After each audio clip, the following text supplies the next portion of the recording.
हेल' लोगोफोर खुलुमबाय गिबियाव आंनि अननाय आरो खुलुमनायखौ नोंथांमोन बयनिबो बावहरनाय जाबाय रायजो राजा नोंथांमोन आरोबाव आङो नोंथांमोननि थाखाय मोनसे भिडिअ लाबोनाय जाबाय नोंथांमोना भिडिअखौ जोबजासे नायलांबानो जाबाय जोंनि एनडिबिनि जा मुंख्लं सान बे मुंख्लं साननि गेजेरजों मोनसे खोथाखौ जों खोब स्पष्टयै बुंनो नागिरो एक्स एनडिबि जानानै थांनाय 34 बोसोर एनडिबिआ जोंनि बर' हारिनि इयुन थांखिखौ लानानै बा थैनाय थांनायनि जा लामा बे लामानि गेजेरजों बर' हारिखौ सैथो आरो मोथांखोर जुगामियै थांना थानायनि जा मिजिं बे मिजिंजों रिभलुसन खालामबोदों आर्म स्ट्रागल खालामबोदों आरो बे टाइमावहाय जोंनाव दिनैसिम आंनि आखायाव सफैनाय लिस्ट बायदियै 3110 सा मुंख्लंनि आंनि आखायाव लिस्ट दंफैयो माखासेया दाबो सेकेन्ड पेजआव फैगोन बियो माखासे थालांदोंबा सेकेन्ड पेजनि थाखाय दिनै लामा दोननाय जादों 34 बोसोरखौ जेरै बर' हारिखौ बोखांनायनि मुङाव आर्म स्ट्रागल खालामबोदों दिनैनि जा खौसेथि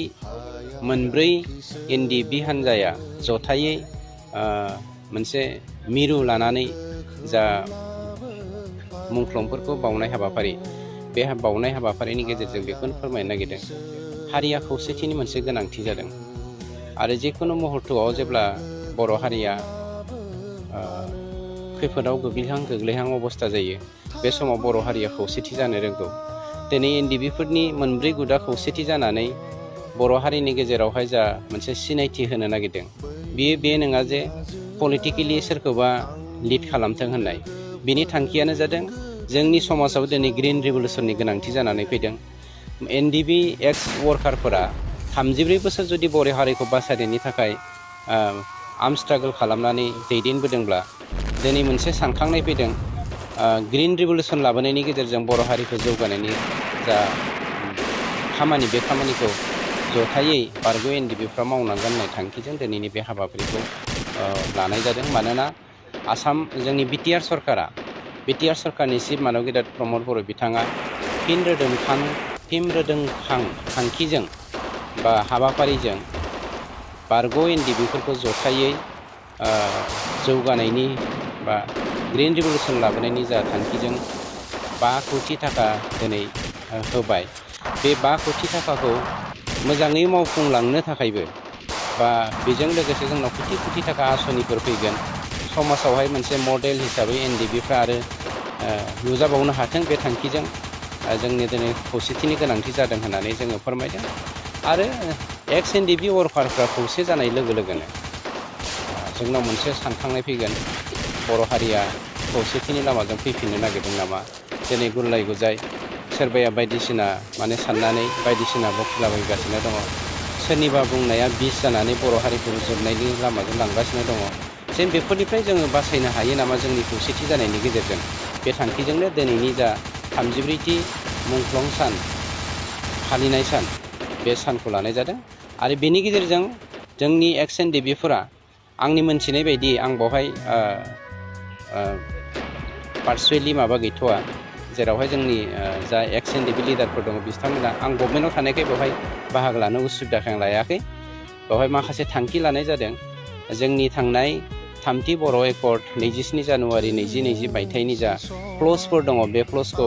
खोब स्पिडआव मावनायनि बाथ्रा लादों बा इमप्लिमेन्टेसन खालामनांगौ होननानै गभर्नमेन्ट अफ आसामसिम डिमान्ड खालामनो नागिरदों आरो बेफोरखौ लानानै जोङो बेवहाय सावरायनाय जागोन आरो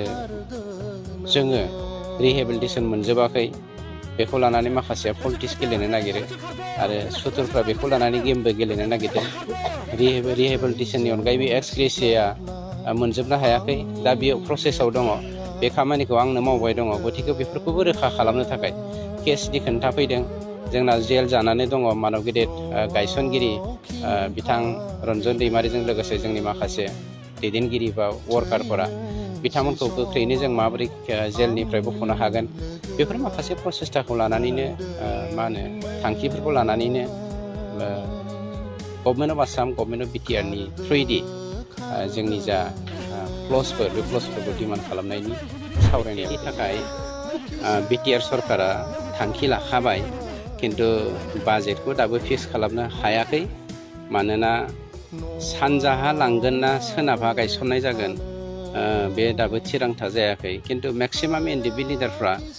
जेरावहाय जोंनि एक्स बिएलटि समनि मुभमेन्ट टाइमनि जा मुंख्लंफोर बिथांमोननि सेमेट्रिखौ क'क्राझाराव होनाय जाबाय जोङो साबसिन जागोन नामा सानजाहा लाङोब्ला होननानै मोनसे जायगा नायथिंगासिनो दङ आरो बेखौ गायसननाय जागोन खिन्थु बाजेटनि बेलायाव आं दाबो रोखा नङा बेखौ चिफ सारासो रायजो राजा नोंथांमोन दिनै 14 सेप्तेम्बर 2022 मायथाइ दिनैनि दिना जोंनि बर' हारिनि थाखाय जोबोद दुखुनांथाव रायजोफोर मानो होनोब्ला जोंनि बर' हारिखौहाय अनसायग्रा जोंनि बर' हारिखौहाय रैखा खालामग्रा गोबां बिर जोहोलाव एनडिएफबिफ्रा दिनैहाय मुंख्लं जानानै थांबाय 34 बोसोर दावहा नाङै 34 years बिथांमोना जोंनि बर' हारिनि थाखाय गावनि बिदा फंबाय बिब' बिनानाव बिमा बिफाफोरनि हा हुनि थाखाय दिनै दावहा नांनानै बिथांमोना गावनि बेसेन गोसा जिउखौहाय देरसिन सानना लाबानो हारिखौ गेदेरसिन साननानै बिथांमोना दिनैहाय गावनि जिउखौ बावनानै थांबाय बेनिखायनो रायजो राजा नोंथांमोन जोङो मिथिगौ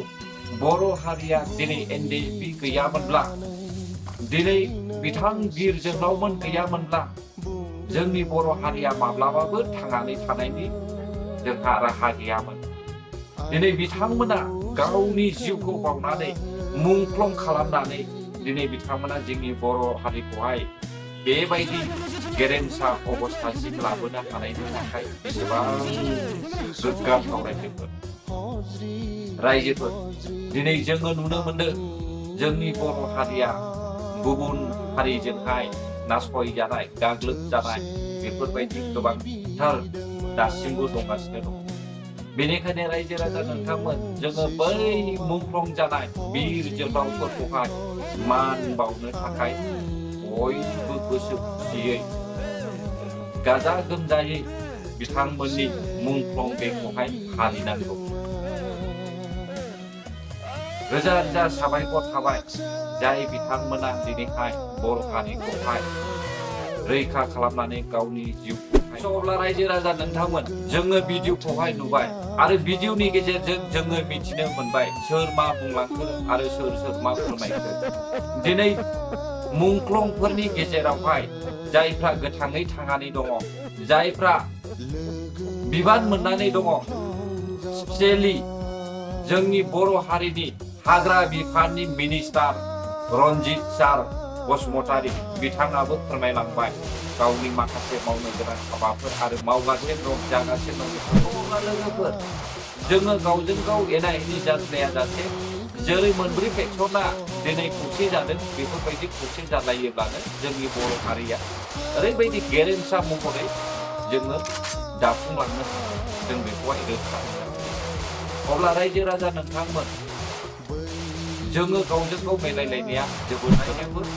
आङो इसेबां गथ' साननानै होनो आंहा मेलेमबो गैया आरो इसेबां आंहा रोंगौथिबो गैया बेनिखायनो रायजो राजा नोंथांमोना जुदि बे भिडिअखौहाय हगारनायनि गेजेरजोंहाय आंनि बे फोरमायनाय रावफ्रावहाय माखासे गोरोन्थिफोर मोनदोंब्ला अननानै निमाहा होगोन होननानै आं आसा खालामो